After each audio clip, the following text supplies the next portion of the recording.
Hello everyone! Welcome po sa isa na namang edisyon ng ating programa at ito po ang ating programa na kung saan ay maghahatid sa inyo ng tugon sa ating bawat tanong. And yes, this is Solution with Laverne Duhot and that's me. Ako po inyong kasama at makakasama mula ngayon.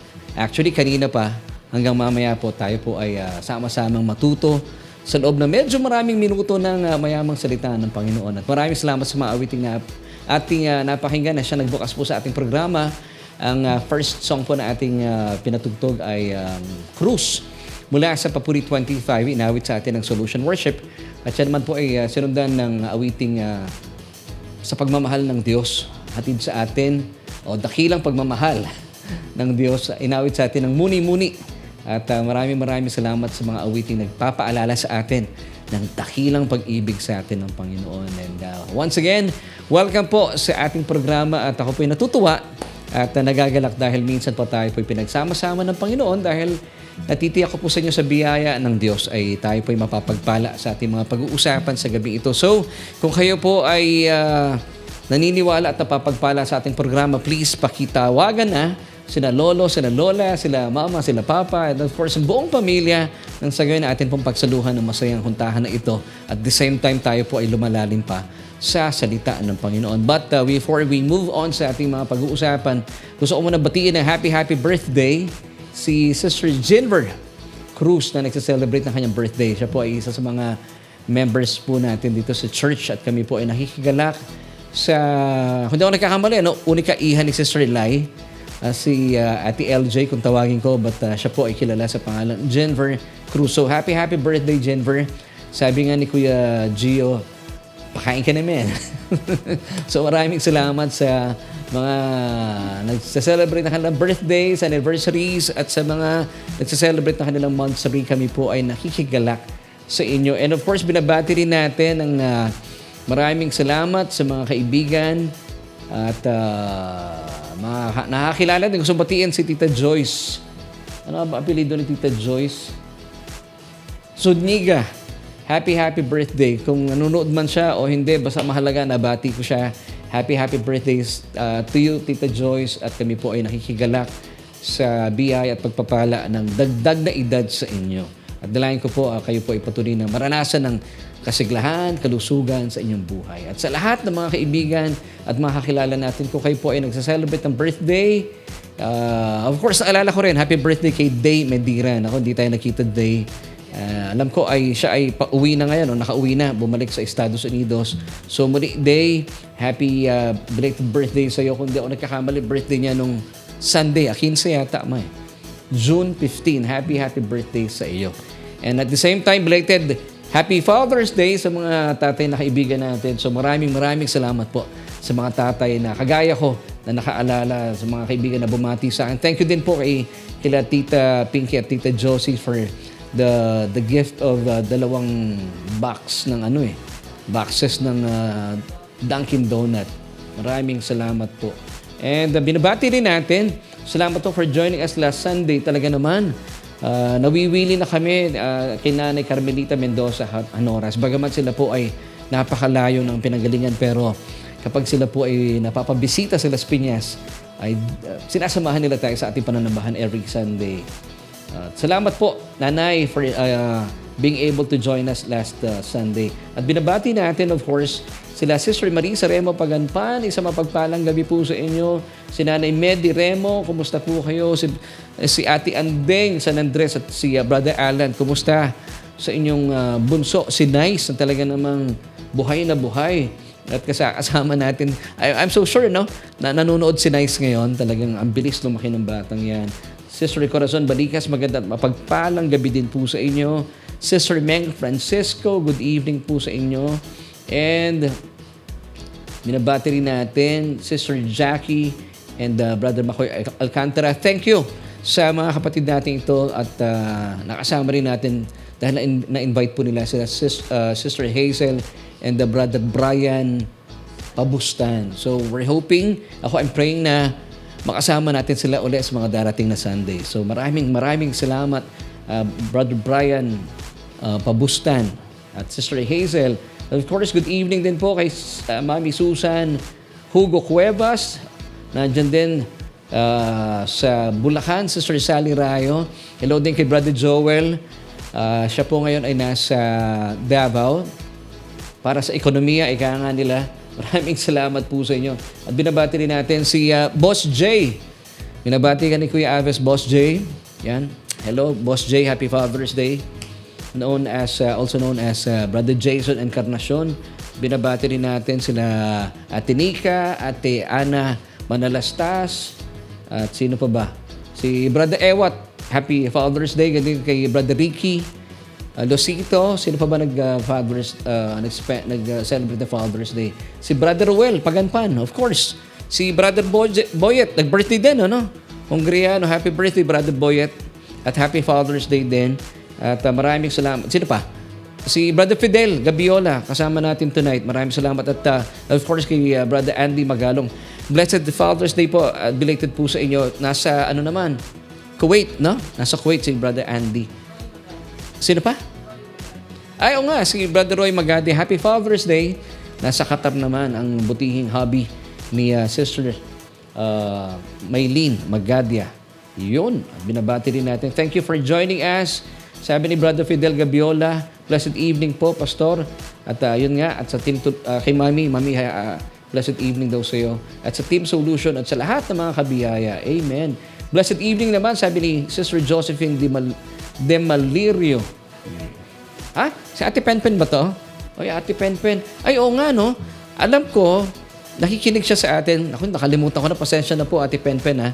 Di ko siya nababati via Spotify at sa Apple Podcast. Pero ngayon kasama natin siya. Blessed evening po sa inyo.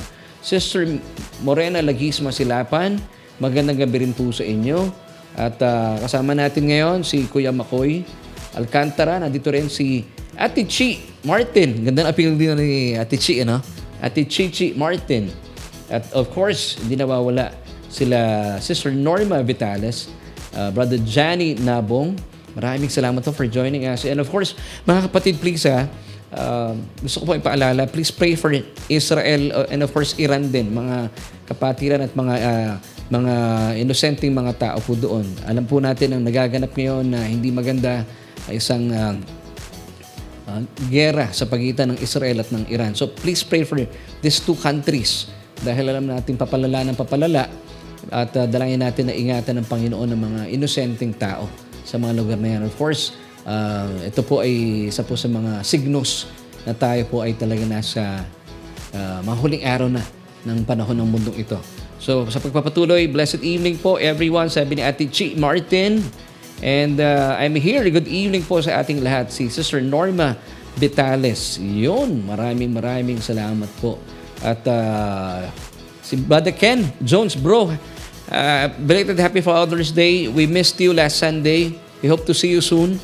Si Sister Maylene Petalino Magadia is watching right now. Maraming salamat, Sister Maylene.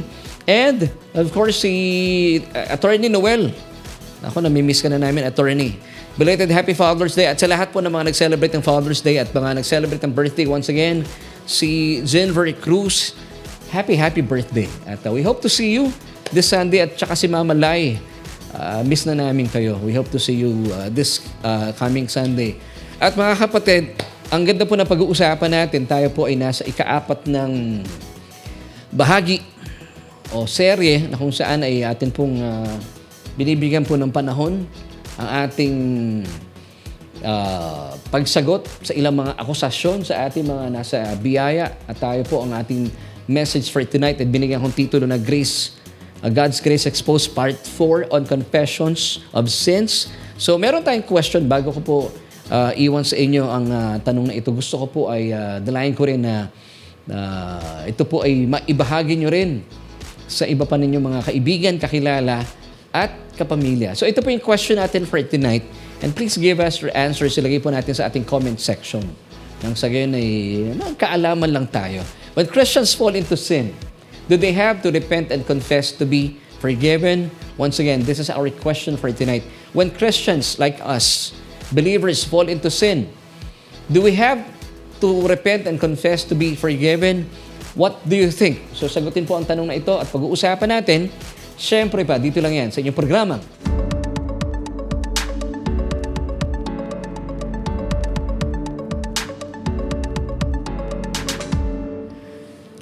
At gaya po na aking sinabi kanina sa pagkapatuloy po na ating serye on Hyper Grace, God's Grace Exposed, Part 4 na po tayo on Confession of Sins. Alamin natin, bilang mga mananampalataya, bilang mga nasa ilalim ng biyaya, tayo po mga tumanggap sa Panginoong Jesus at nanampalataya sa Kanya at sa Kanyang mga tinapos na gawa sa krus ng Kalbaryo. Kapag tayo po ba ay nagkakamali, bumabagsak, nagkakasala, tayo po ba ay nagre-repent pa rin? At do we have to confess to be forgiven?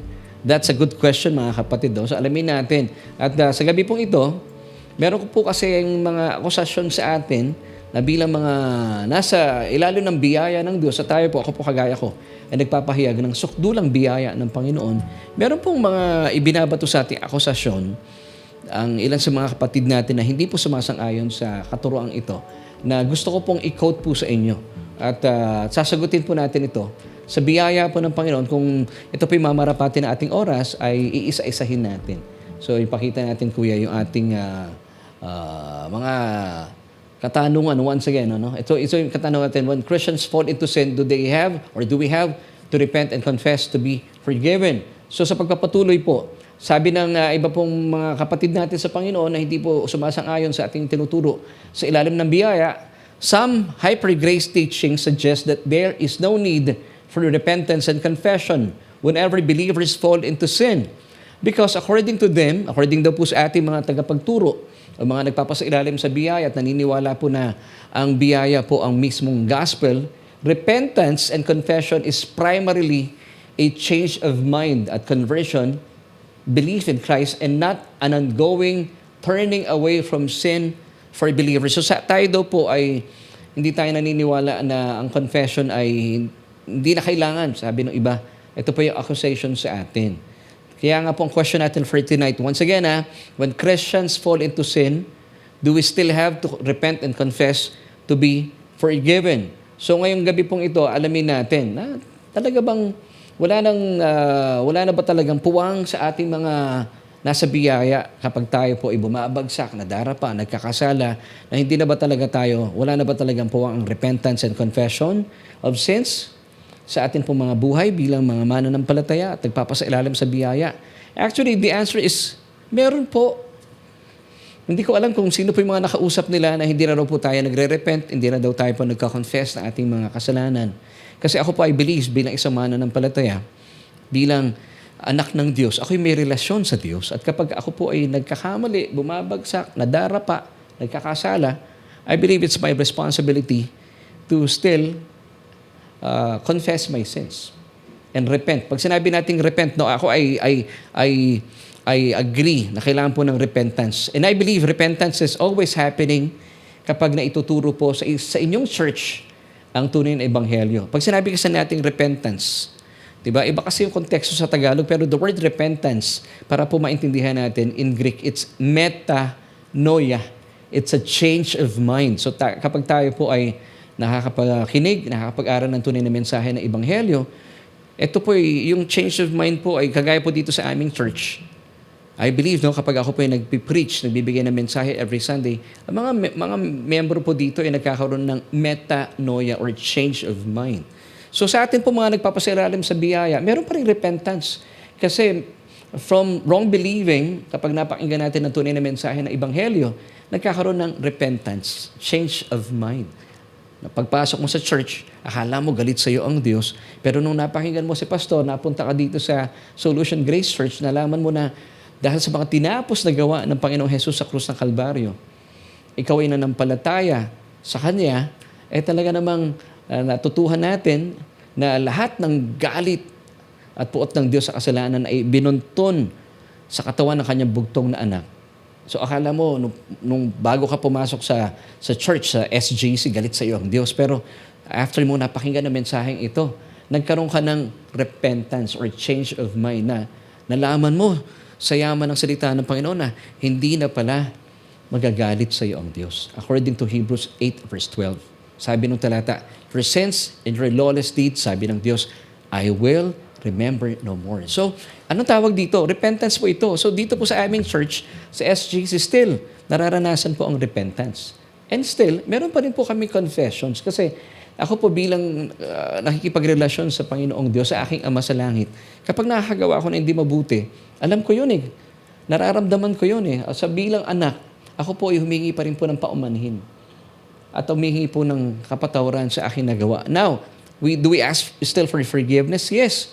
But the thing is, we ask for forgiveness not to be forgiven, but because we are already forgiven. Magkaiba po yun, ha? Parang gano'n po sa may bahay ko. Kapag ako po yung nagkakamali, nagkakasala sa kanya, hindi ko dinededma yung nagawa kong mali because I confess my sins. Sinasabi ko kay Mrs. Ma, pasensya ka na. Kunwari lang po ito, kung nasigawan kita kanina, kung naipahiya kita sa mga anak mo. Lalo sa mga anak ko rin, kapag ako'y may nagawang mali sa kanila, kino-confess ko. Ngayon, alamin natin mamaya ano ibig sabihin ng confession para ma-identify natin anong definition ng confession. So, sinasabi ko pa rin, hindi ko pwedeng deadmahin yung pagkakamali kong ginawa kasi may relasyon ako sa kanila eh. So, kasi ayoko pong masaktan sila at ayoko pong maiayos yung aking maling nagawa. Now, ginagawa ko po yun sa aking mga anak at sa aking may bahay. Nagko-confess ako sa kanila kapag ako'y nagkakamali para maisaayos at mai-acknowledge ko na ako'y nagkamali.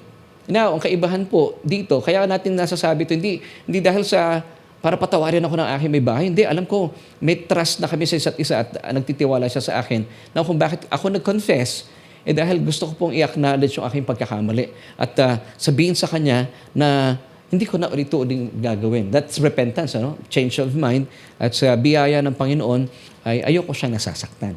Ganon din po sa Panginoon, sa ating Panginoong Diyos, sa ating Ama sa Langit. Ako, I believe, bilang nasa biyaya, we still confess our sins. Kasi po ayaw natin nasasaktan ang ating Ama sa Langit. Kasi may puso ang Diyos eh. Pero tayo po, we confess our sins not to be forgiven. But we believe that we are already forgiven. Alam natin, maayos ang ating relasyon sa ating Ama sa Langit. That's the big difference, mga kapatid. So, nasagot na natin yung tanong natin. So, yung confession po ay importante po ito. Na tayo po ay patuloy pa rin nagko-confess kapag tayo po'y nadarapa. Kasi nangyayari naman po talaga yun eh. Amen? Dito, we still live in this fallen world. Nagkakamali pa rin po tayo. Nagkakasala pa rin po tayo. Ngayon, tayo po'y lumalapit sa ating Ama, we still confess our sins. At kapag na-realize natin kung may maling nangyayari, ang tawag po doon repentance or metanoia. Ito ay tuloy-tuloy na nangyayari sa buhay natin kasi kailangan natin matuto. At natututo tayo, hindi na natin ulitin yon. Now, inilalahad natin sa Diyos, nagiging tapat tayo sa Diyos na ating mga kasalanan kasi alam natin na meron tayong relasyon sa Kanya. Kasi bilang nagmamahal sa Diyos, ayaw natin siya nasasaktan. At napakaganda po ng relationship na gano'n. Kasi ang nabalitaan ko rin po sa ibang mga grace believers, kaya tayo nami-misinterpret. At gayon din po sa inyong pakikipagrelasyon sa ibang tao. Kapag meron po tayong nasaktan, importante rin po na tayo po pag-usapan natin yung ilahad natin na ating pagkakamali. Kasi kung dededmahin lang yan, sasabihin mo, nasa biyaya naman ako. Hindi po magandang pakikipagrelasyon yun. Ano yung dededmahin mo na lang na parang wala nangyari?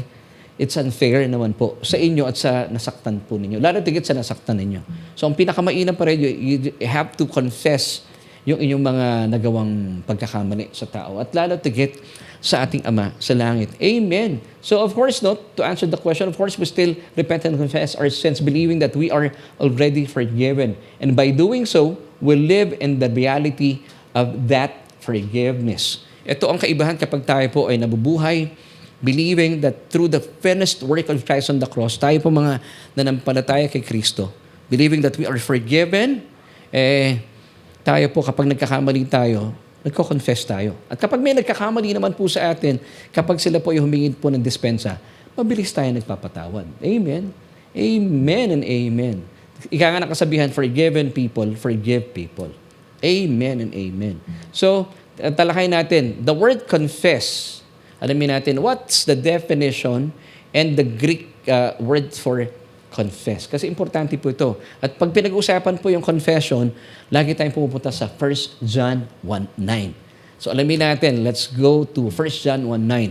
Sabi po ng talata, if we confess our sins, He is faithful and just to forgive us our sins and cleanse us from all unrighteousness. Now, the word confess in this passage, in the original text, of course, in Greek, the New Testament was written in Greek. Yung pong word na confess is homologio in Greek.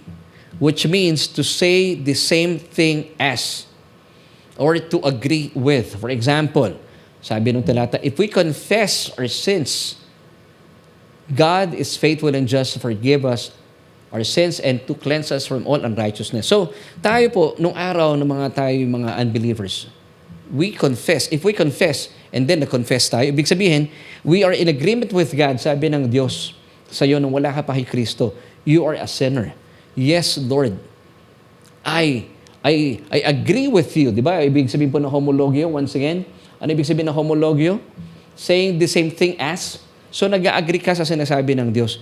You are a sinner. Yes, Lord, I'm a sinner. And then, nag-agree ka, sabi ng Diyos, you need a Savior. Yes, Lord, I need a Savior. Now, pag nag-agree ka kay God, that's confession. He is faithful and just to forgive us and cleanse us from all our unrighteousness. At naranasan po natin yon. Nung tayo po ay nag-confess kay God, na kailangan natin siya, kailangan natin ng kanyang bugtong na anak because we were sinners. So nag-confess tayo. Homologio. Nag-agree tayo sa kanyang sinabi.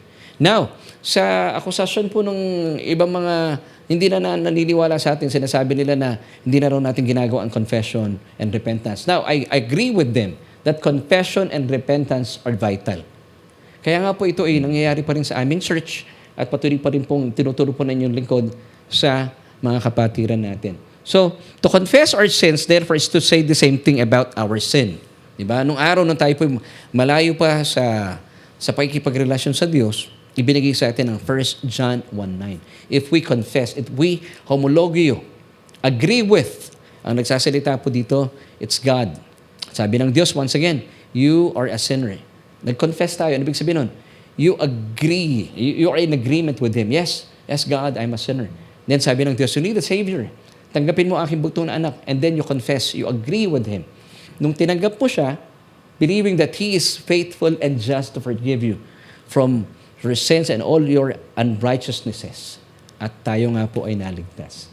So that's confession. Yun po ibig sabihin ng word na confess. So confession and repentance are vital po talaga. So our being right with God, it's not based on our apology. Hindi yung pinatawad tayo ng Diyos dahil nag-sorry tayo o nag-confess po tayo. Hindi po. Tayo po ay gusto kong paalala sa atin tayo po ay pinatawad, tayong mga mananampalataya. Kasi dito nalilito ang mga tao Ang mga mananampalataya. Itatak natin sa isipan natin that we have been forgiven not because of what we have done. Yung mga ginagawa natin sa Diyos, wala pong walang ambag yun. But bakit tayo pinatawad? It's through the blood of Christ that was shed on the cross. Let me give you Ephesians chapter 1 verse 7. Ang ganda po ng talatang ito. Para po maintindihan natin na tinutukoy dito, sino ang dahilan kung bakit tayo napatawad. In Jesus, in Him, capital H, we have redemption through His blood. The forgiveness of sins according to the riches of His grace. So, we have been forgiven through the blood. Hindi kung ano man yung mga ginawa natin, it's through Jesus' blood that was shed on the cross. The forgiveness of sins according to the riches of His grace. Wow! So I pray na nasusundan niyo po yung aking mga ipinapangaral sa inyo ngayon. Now, pag-usapan naman po natin kung para kanino yung 1 John 1:9. Kasi ito po ay importante bilang mananampalataya. Para kanino ba talaga isinulat ni Juan ang talatang ito? Now, meron pong napakagandang paalaala po sa atin bilang mga mananampalataya na dapat po, ako naniniwala ko bilang mga mananampalataya, tayo po ay dapat mga theologians. At bilang mga theologians, hindi lahat ng mga nakasulat sa Biblia, inaangkin natin. Alam natin kung sino ang pinapatungkulan o para kanino isinulat ito nung may akda para hindi tayo nalilito sa ating theology. Amen? Pakilagay po sa ating comment section, amen, if you believe this. Now, kung kayo po isang Kristiyano na at naniniwala po na para sa inyo o para sa inyo inilapat at isinulat ni Apostol Juan ang 1 John 1:9 na kailangan po i-confess ang lahat at bawat kasalanang inyo pong nagawa at nagagawa at ginagawa para mapatawad po kayo ng Diyos sa inyong mga kasalanan. If this is really God wants you to do, alam nyo, Hindi po pwedeng pipiliin nyo lang yung mga kasalanan na gusto nyong i-confess. Dapat lahat at bawat. Kasi sa totoo lang, kapag ito po ang ginawa ninyo, at inaangkin po ninyo, 1 John 1:9, Pastor, it's written to the believers, to the Christians. Kapag ito po, dapat every single day, maging conscious po kayo sa mga kasalanang nagawa ninyo, nagawa at mga ginagawa at mga gagawin pa. And lahat po ng ito, lahat at bawat kasalanan, you have to confess it for you to be forgiven. Now, dapat maging masino po tayo sa bawat at lahat ng inyong mga nagawang kasalanan, ay dapat po naihingi natin ang tawad dito sa Diyos para nakasisiguro po kayo na pinatawad na kayo ng Diyos para muli ay kayo po'y maging katanggap-tanggap sa harapan ng Diyos. Pero alam niyo, sa totoo lang, it's not possible to confess every sin in thought, in word, and in deed. Alam niyo, wala pong ni sino mang tao kung kilala na yung kada araw na i-confess niya completely, dapat lahat at bawat. Wala kayong pipiliin lang. Hindi pwede yung naalala nyo lang. Dapat lahat. Hindi dapat makakawala sa Diyos yan. Yung iba, para safe sila. Panginoon, yung mga kasalanan, hindi ko po sinasadya. Dapat, nyo po yun? Isa-isahin nyo pa rin po yun. Para nakasisiguro kayo na pinatawad kayo sa inyong mga kasalanan. Now, ang tinutukoy ko po dito, kung kayo po'y mananampalataya and still believe that 1 John 1:9 is written to you. Pero sa totoo lang, kapag ginawa nyo po yan, wala na kayong magagawa sa buong maghapon kasi kada kibot natin talaga meron tayong pagkukulang at pagkakamali at pagkakasala sa Diyos. Now, magiging sin conscious kayo. Talagang malulungkot kayo. Kakaroon kayo, at the end of the day, sense of guilt and condemnation. So as Christians, tayo po bilang mga theologians at bilang mga mag-aaral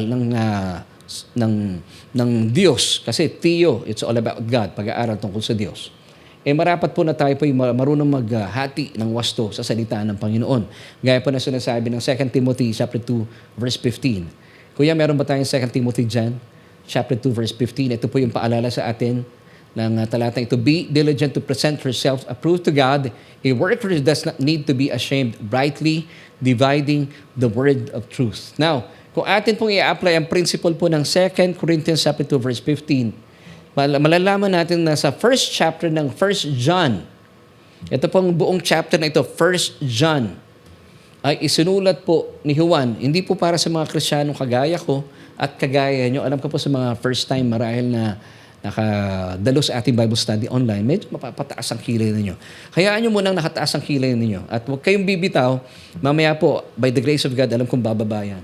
Yes, ulitin ko po, ang 1 John chapter 1 is not written to you, believers, but it's written for us also. Pag sinabi natin written to, ibig sabihin yun ang pinutungkulan. Pero tayo po, pwede rin tayong matuto sa 1 John chapter 1. It's also written for us. But definitely, 1 John chapter 1 is not written to the believers. Sino yung believers? Tayo po mga mananampalataya, tayo mga Kristiyano. So para kanino isinulat ang 1 John chapter 1 ni Apostle John? Ito po ay isinulat para sa mga Gnostic. Now, sino itong mga Gnostic? So itong Gnostic, pwede nating, it's also a type of the unbelievers. Pero in particular, ang mga Gnostic po, sila po yung mga taong hindi naniniwala na ang Panginoong Jesus ay nagkatawang tao.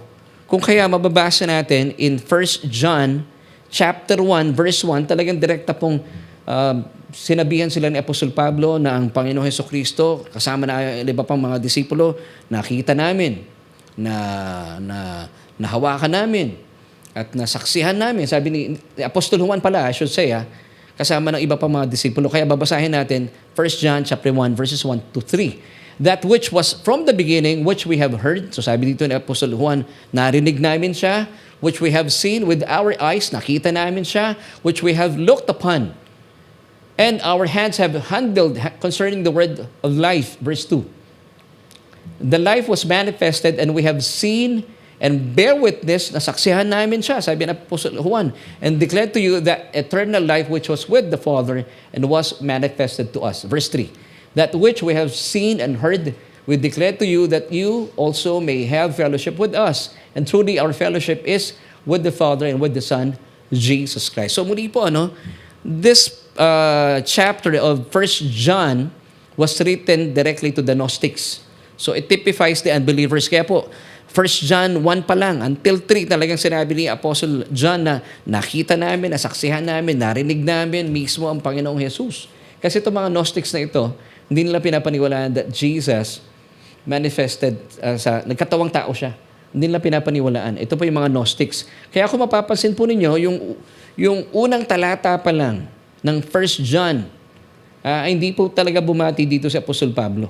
Napangkaraniwan po niyang ginagawa, kung makikita ninyo, in 1 John chapter 2, 1 John chapter 3. Pero dito sa 1 John chapter 1, dahil nga ito po ay written to the unbelievers. Tingnan natin, hindi po siya bumati. Tingnan natin yung aking ginawang comparison dito. See the difference, Apostle John's letters to the Gnostics, mga unbelievers in 1 John chapter 1. Yan, that which was from the beginning, which we have heard. Napansin niyo po, hindi siya bumati dito. Pero pagdating sa 1 John chapter 2, verse 1 pa lang, mainam po makita natin na talagang binati po niya yung kanyang mga kapatiran. Kuya, pakita na natin. My little children, these things I write to you. Sino yung little children? Tinutukoy niya po dito yung mga kapatid niya sa Panginoon. Amen and amen. So makita natin na para kanino talaga isinulat. So yung kilay ninyo kung nakataas pa, manatili lang nakataas at marami ako ipapakita sa inyo mga pagpapatunay at pagpapatotoo that indeed 1 John 1:9 was not written to us believers but to the Gnostics and to the unbelievers. So let's go to 1 John chapter 1 verses 8 to 9. So dito po makita natin na ang kaibahan, balikan ko lang, 1 John chapter 1, hindi bumati si Apostle John kasi ang tinutukoy niya dito at pinapatungkulan niya yung mga Gnostics. Pero sa 1 John chapter 2, bumati na po siya. Amen. My little children, referring to the believers like you and me. So dito po maaaring kung babalikan natin yung 1 John chapter 1, kung bakit na isulat po yung verses 8 till 9. Kasi malinaw that these passages in 1 John chapter 1 were written to the unbelievers. So tingnan natin sabi ng 1 John chapter 1 verses 8 till 9. If we say that we have no sin, we deceive ourselves and the truth is not in us. So ito rin po kasi mga Gnostics, hindi sila naniniwala na nagkakasala sila. Kaya sabi dito ni Apostle John, if we say that we have no sin, we deceive ourselves and the truth is not in us. And then, sinundan pa niya ng verse 9. If we confess our sins, He is faithful. Yung He dito referring to God is faithful and just to forgive us our sins and to cleanse us from all unrighteousness. So kasi, likas po sa mga Gnostics ang paniniwalang hindi talaga sila nagkakasala. So kaya pala naisulat yung 1 John chapter 1 verses 8 until 9. Sa chapter 1 verse 8, sinabi niya na kung hindi natin aaminin tayo nagkasala, tayo nagsisinungaling. And then pagdating sa verse 9, if we confess our sins, He's faithful and just to forgive us. Now, tingnan natin. One time kasi, na may nakapansin itong teaching ko na ito. May nagtanong sa akin, Pastor, kung hindi isinulat sa atin ang 1 John chapter 1, bakit ginamit dito ni Apostol Pablo yung we? O sa Tagalog, tayo. Now, alam niyo po ba ang sagot dito? Because gusto pong maging malumanay at syempre, maging pagpapala siya sa kanyang pangangaral, hindi po mabagsik si Apostol Pablo . At ganito naman talaga yung mga tao sa biyaya. Ginagamitan po niya, o ginamitan niya po dito, yung chapter 1 ng 1 John ng tinatawag na editorial we. Para maging malumanay yung kanyang pagsasalita. Parang ganito, halimbawa ako, pero ako pinagbabawalan sa church kunwari, mga kapatid, wag po tayong nagdudumi, pulutin natin yung ating mga kalat. Sinasama ko yung sarili ko. Bakit? Ito yung definition ng editorial we. Yan, pakita natin kuya. Editorial we, anong definition? Anong ibig sabihin ng editorial we? Anak, yan. Ayan. Speaking of oneself as if multiple people intending to seem modest. So, ibig sabihin, sinasama niya kanyang sarili para hindi naman po masyadong brutal kanyang pagpapahayag at pangangaral. Kaya ginamitan ng tinatawag na editorial we. Kaya mababasa natin in 1 John 1:9, if we confess our sins. If we, sinasama niya kanyang sarili para hindi naman po masyadong brutal o garapal yung atake ni Apostle John dito. So I hope nasagot po natin yung katanungan iyan. Kaya po ginamitan ni Apostle Paul ng we o tayo. Kung ating no, sa Tagalog kasi ang unang Juan talatang siyam ay kung ating ipapahayag ang ating mga kasalanan. Ating ginamit doon ni Apostle John. Once again, it's the editorial we. So bilang pagpapatunay na hindi po talaga sa mga Kristiyano ang 1 John 1:9 because the early Christians did not have the book of 1 John for some 50 years. Alam niyo po ba kailan po naisulat ang John, 1 John, 2 John, 3 John, at saka Revelation? It's AD 90 to 95. So ito po yung isa sa mga pinakahuling aklat na isinulat. So, ng mga panahon na nagpapahayag pa si Apostol Pablo, siya pa yung nabubuhay, wala po siyang kinote mula kay Apostol Juan na kapag nagkakasala mga kapatiran, hindi po siya nagko-quote ng 1 John 1:9 na kung ating ipapahayag ang ating mga kasalanan. Kung babalikan niyo po, kasi nga hindi pa naisusulat ang 1 John. Wala pa naisusulat na mga aklat ni Apostol Juan. Kasi once again, ang mga aklat ni Juan, John, 1 John, 2 John, 3 John, at Revelation were written in AD 90 to 95. Kaya po wala pong kinote si Apostle Paul. Now, kung babalikan natin ang kasaysayan, mga kapatiran sa Corinto, mga mananampalataya doon, mga Kristiyano, kapag sila po yung nagkasala big time, talaga po matinding pagkakasala nila. Sila pong mga dumadalaw, bumibisita sa prostitute temple. Ano pong ginagawa ni Apostol Pablo? Sinasabihan ba sila na ipahayag ninyo inyong mga kasalanan para kayo patawarin ng Diyos? Na pangkaraniwan, itong ginagawa natin sa ngayon, na kapag meron tayong nakikitang mga kapatid na nagkakasala, ay kapatid, 1 John 1:9, ipahayag mo iyong kasalanan, nang sa gayon ikaw ipatawarin ng Diyos sa inyong mga kasalanan at linisin sa inyong mga kalikuan. Abay, magkakaroon tayo ng problema. Akala ko ba tayo pinatawad mula sa dugo? Pero lumalabas, bumabalik na naman tayo sa gawa. Akala ko po ba tayo po pinatawad sa pamagitan ng biyaya, sa pamagitan ng pananampalataya? Pero dito, pumapasok ang 1 John 1:9 para tayo po'y patawarin. Kung inaangkin niyo po ang 1 John 1:9 na isinulat para sa ating mga mananampalataya, magkakagulo po ang inyong theology. So, balikan po natin ating pinag-uusapan. Anong pinapaalala ni Apostol Pablo kapag nagkakasala big time ng mga kapatiran sa Corinto?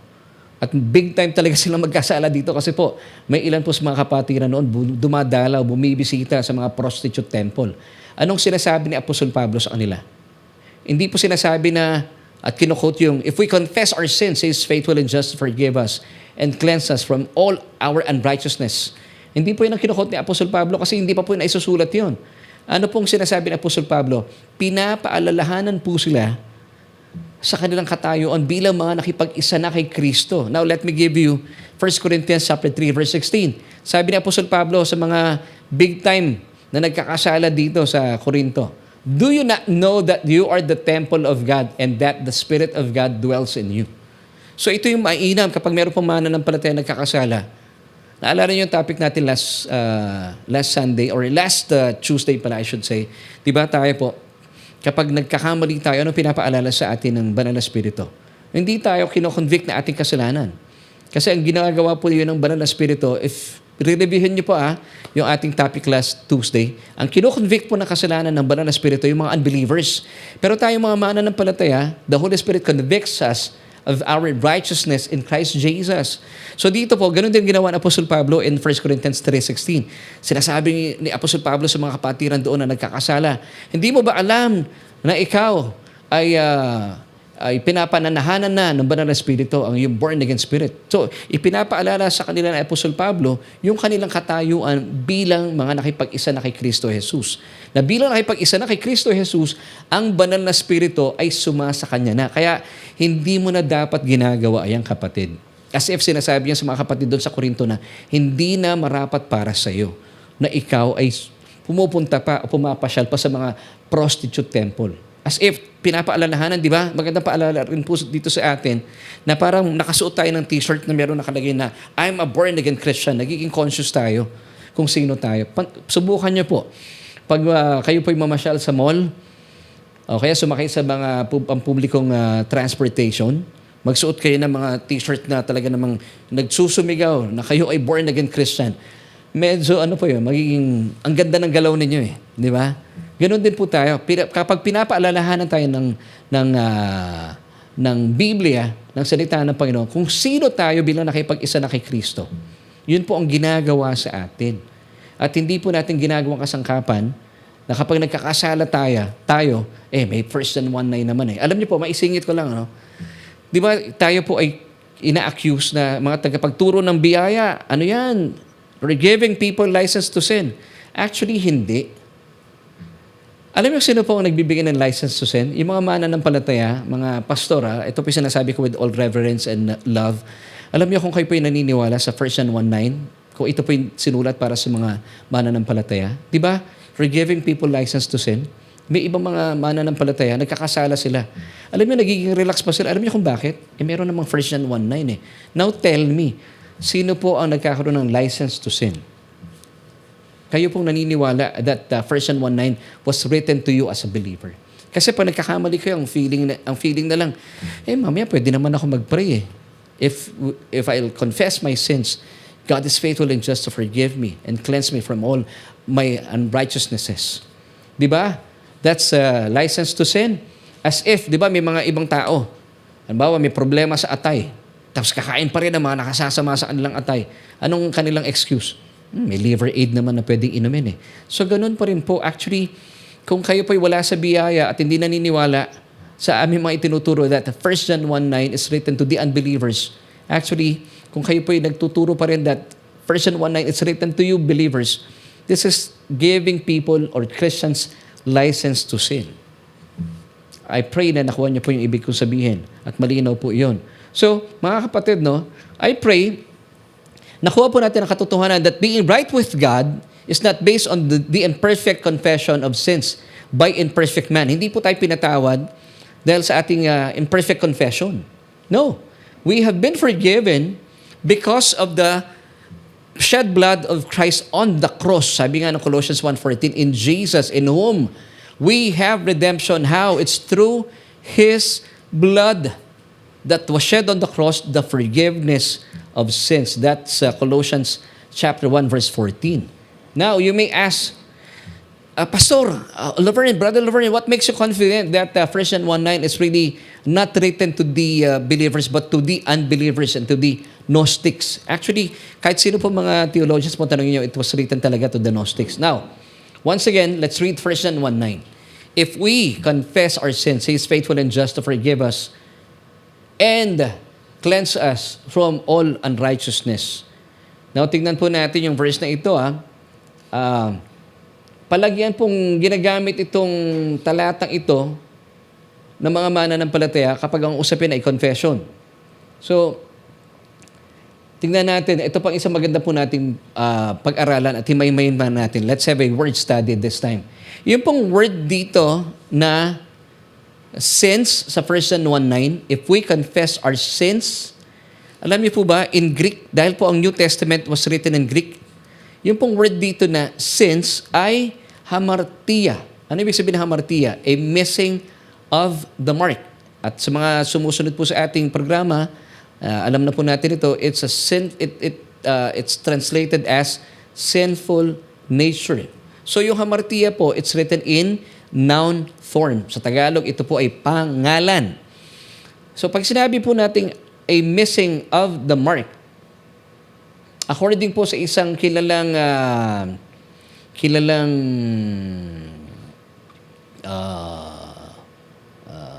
expert po sa Greek, yung word po na hamartia, a missing of the mark. And by the way, yung pong ikalawang sense dito, hamartia pa rin, a missing of the mark, sinful nature.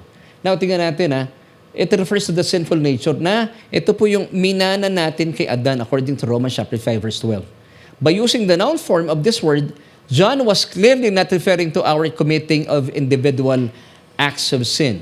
Or he would have used the verb form, hamartano. Alam natin, So, sa mga baguhan po nating mga kasama sa ngayon, yung pong word na sin, o sa Tagalog ay kasalanan, medyo limitado po yan pag binasa natin at ginamit natin yung ating mabuting balita Biblia. Kasi ang kasalanan ay kasalanan lang. At sa English naman, sin. Pero in the original Greek, meron pong dalawang pamoso na Griego sa salitang kasalanan. Yung una ay hamartia. Dito po sa 1 John 1 ay nabasa natin yung hamartia, anak pakilagay nga sa hamartia, ay a missing of the mark, sinful nature. Ito po yung kasalanan na minana ng tao kay Adan. Kung bakit ang tao po yung makasalanan, ay dahil siya po ay, o nagkakasala, dahil siya ay makasalanan. Ito po ay pangalan. Kung meron kang hamartia, natural na magpuproduce ka ng hamartano. Ano naman yung hamartano? Ito naman po yung verb form. Hamartano literally means ay sinful acts, sinful deeds such as pagsisinungaling, panggagancho, pangchichit, pagnanakaw, pagpatay. Yan po yung ibig sabihin nun. So ang isang tao, kapag siya po ay hindi pa Kristiyano, automatic, nasa kanya pa rin yung hamartia na minana niya kay Adan. At kapag ikaw ay may hamartia, which is the noun form, magpuproduce ka ng hamartano. Yung hamartano naman po, ito po yung verb in verb form na pag-cheat, panluloko, pagnanakaw, pagpatay, at pagsisinungaling. Yan yun. So pag merong hamartia ang tao dahil wala pa siyang relasyon kay Kristo, natural po nagpuproduce siya ng kasalanan. So mainam po talaga, tinitignan natin yung original na teksto sa Griego. So going back to 1 John 1:9, let's go back anak do sa 1 John 1:9. If we confess our sins, yung first sins po dito, in Greek, it's hamartia, a missing of the mark. Sinful nature, minana natin kay Adan. He is faithful and just to forgive us our sins. So ano pong pinatawad sa atin kapag kinonfess natin yung sins?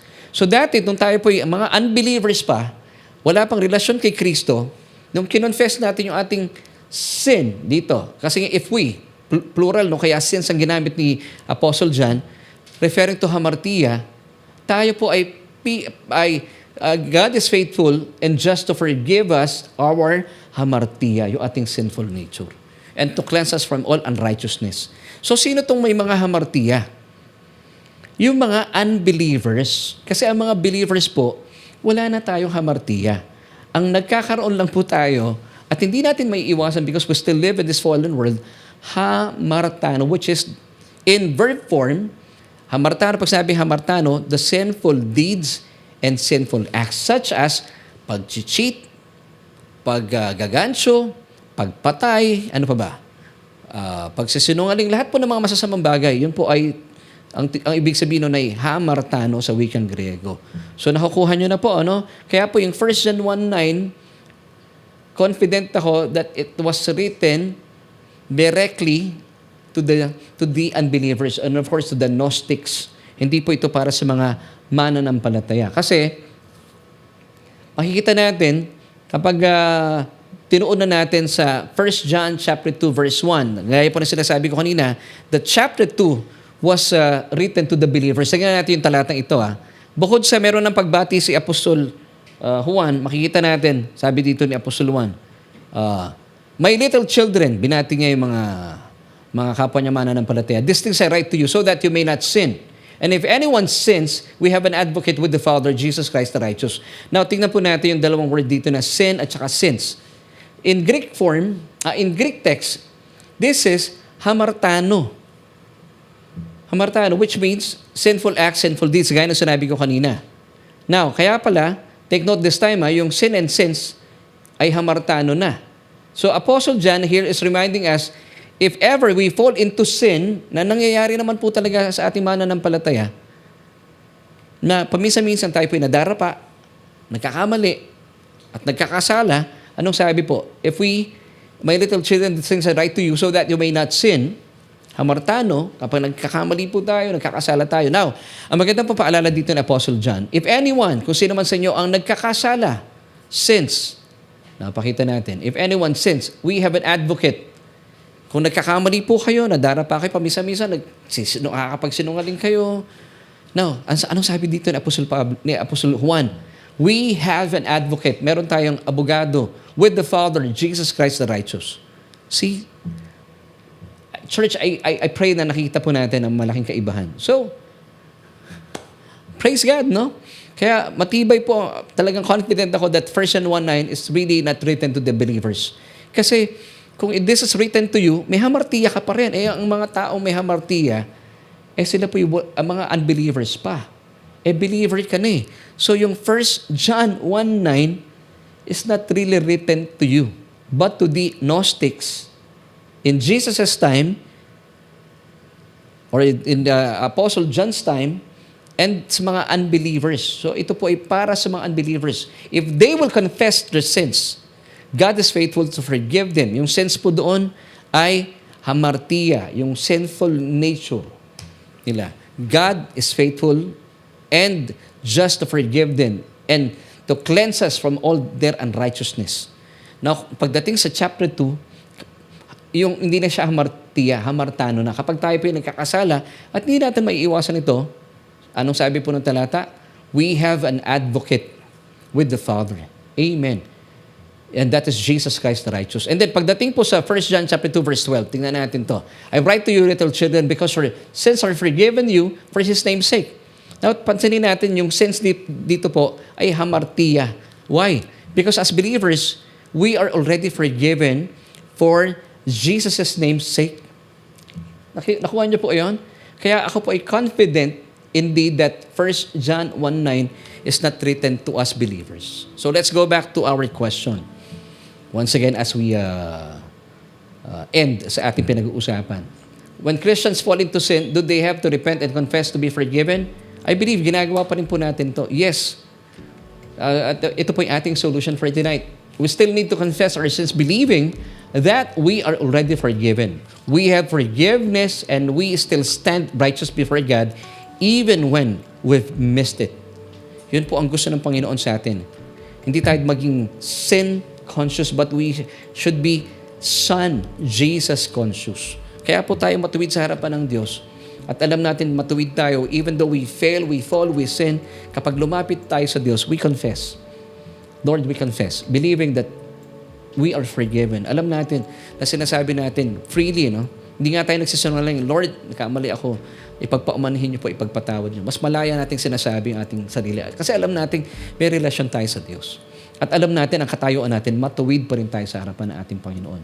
Now, last verse, 1 John 2 verse 1. My little children, mga kapatid, mga believers, mga Christians, this verse is written to you. These things I write to you, sabi ni Apostle John, so that you may not sin. Huwag tayong maghamartano. If anyone sins, kung kukomit tayo ng hamartano, sinful deeds or actions, ano sabi ni Apostle John dito?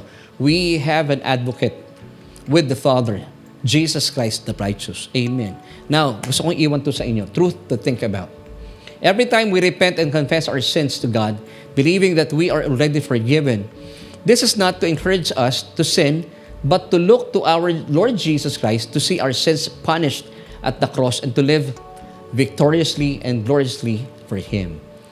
Amen and amen. So mga kapatid, I pray na even po yung mga ibang hindi sumasang-ayon sa ating mga itinuturo na still they believe that 1 John 1:9 is written to the believers. I pray that this time na buksan po yung ating isipan. Kasi yung 1 John 1:9, kung inaangkin mo yan, that it is written to the believers, you are giving yourself license to sin. Kasi pag nagkakamali ka, relax ka lang. Meron namang 1 John 1:9. Di ba? That's giving you license to sin. Pero hindi po eh. Tayo po mga pinatawad na, ayaw natin tayo nagkakasala. Kasi meron tayong amang sa langit na ayaw natin nasasaktan. Di ba mas mainam po iyon?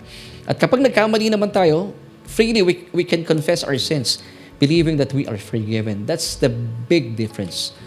So mga kapatid, mga kababayan, ang ganda po na ating pinag-usapan. At para naman po sa inyo, kung kayo po'y wala pang relasyon sa Panginoon at gusto mong maranasan itong napakasarap na pakikipagrelasyon sa Diyos, sabi ng Romans 10 verse 9 that if you confess with your mouth the Lord Jesus Christ and believe in our hearts that He was raised from the dead, you shall be saved. And also 1 John 1:9 is written to you. Ano sabi ng 1 John 1:9? If you confess your sins, God is faithful and just to forgive you and to cleanse you from all your unrighteousnesses. So all you have to do, just pray this prayer with me. Buksan po niyo yung mga labi at buksan niyo yung mga puso. Kilalanin si Kristo na nabuhay na maguli mula sa kamatayan. Ikaw ay maliligtas. Pwede po ba yan? Sige po. Sabihin niyo po ito panalangin ito nagmumula sa inyong puso. Buksan niyo yung mga labi. O Diyos, naniniwala po ako at sumasang-ayon ako sa inyo na ako po ay makasalanan at kailangan ko na tagapagligtas. Kaya naman, sa oras pong ito, Jesus, tinatanggap kita bilang aking Panginoon at tagapagligtas dahil wala pong kakayahan na iligtas sa aking buhay. At naniniwala po ako na sa iyong kamatayan sa krus ng Kalbaryo, winakasan na ang kasalanan ko. At makalipas sa 3 araw, ikaw naman ay nabuhay na maguli bilang patunay na ako ay matuwid na sa harapan ng Diyos. Ama, muli po maraming salamat sa iyong kaloob na kaligtasan at sa buhay na walang hanggan. Amen at amen. Kaibigan, magkapatid na po tayo. Kung kayo po'y sumabay sa panalangin ito, manampalataya po kayo na kayo po'y ligtas na.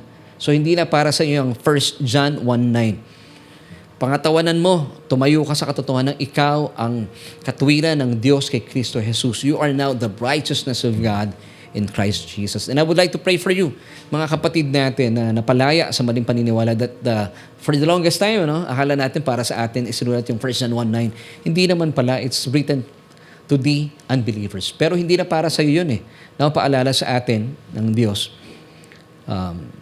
Kapag tayo po'y bumabagsak, nagkakasala, yung 1 John chapter 2 verse 1, we have an advocate to the Father. That is our Lord Jesus Christ, the righteous one. So tayo po ay sa mga pagkakataon nagkakasala, we still have to confess and repent. At salamat na lang, we could freely confess our sins to God, believing that we are forgiven. So I would like to pray for you. Panginoon, aming Diyos, maraming salamat po sa aming napag-usapan sa araw na ito. Salamat dahil nalinawan kami that 1 John 1:9 is indeed not written to us, but for the unbelievers and for the Gnostics. Salamat, Panginoon, na kami po bilang mga mananampalataya, ang binigay mo sa aming talata ay 1 John chapter 2 verse 1 at saka 1 John chapter 2 verse 12. Believing that we are forgiven, kaya naman we could confess freely ang aming mga pagkukulang sa inyo. At salamat dahil kami po'y pinatawad, hindi po ng aming mga apologies, but because of the blood that was shed on the cross by your Son, Jesus Christ. Salamat po sa katotohanan ito. At dahil alam namin kami po'y pinatawad na, lalakaran namin ang katotohanan ito. Mamumuhay ng matuwid sa iyong harapan dahil sa inyong biyaya at sa mga tinapos na gawa ni Kristo Jesus doon sa krus. Salamat po sa katotohanan ito. And this we pray, Lord, with thanksgiving in Jesus' name. Amen and amen.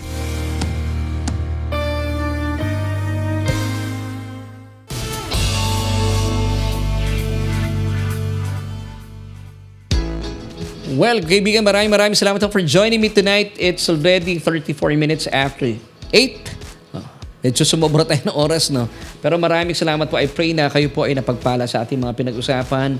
At kung kayo po ay naniniwala sa ating mga tinalakay, please, pakishare po itong ating broadcast dahil importante po ito. Dahil maraming Christians ngayon ang hindi nila alam that 1 John 1:9 was written to the unbelievers at hindi po ito written to us.